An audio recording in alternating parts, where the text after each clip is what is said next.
Unajua Mheshimiwa Sirma, kuna watu ambao saa nyingine hawaeleweki.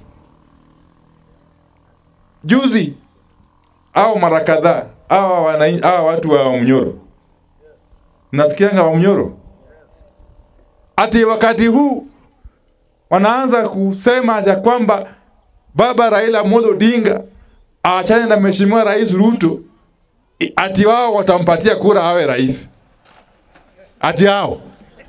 Ati hao wakati huu ati wamekubali kupatia Raila kura awe rais. Wanafikiri sisi ni wajinga.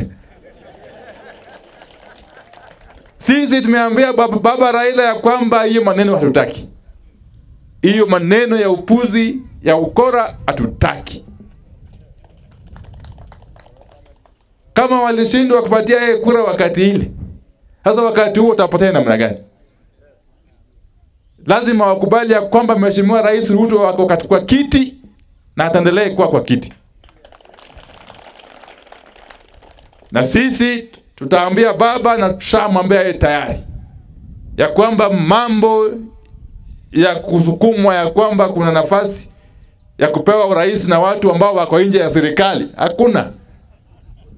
Kama uko nje ya serikali utapeana namna gani? Na uko nje tayari. Sisi tunahitaji umoja wa Kenya, si ndio? Wakenya wote wawe pamoja, wasaidia serikali ya Mheshimiwa Ruto, waiunge mkono serikali iendelee kufanya kazi. Na kwa wakati huu serikali iko imara. Mtu asiwe na wasiwasi hata kidogo. Serikali ya Mheshimiwa Rais Ruto iko imara kabisa. Na wale ambao wanatabiri mambo ya vita watabaki peke yao. Sisi tunahitaji amani. Tunahitaji amani katika kila pembe ya nchi. Wale ambao wanaota ya kwamba watakuwa na vita, hiyo ni shauri yao. Kura itapigwa mchana na rais atatangazwa mchana na Kenya itaendelea mbele.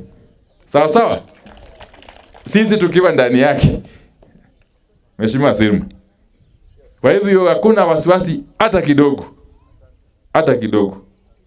Sisi tunaunga mkono hii serikali ya broad based na tunahakika ya kwamba itapiga hatua wakati ukifika wa kura, wananchi wenyewe watajamua kwa kweli hii serikali imefanyia kazi au la.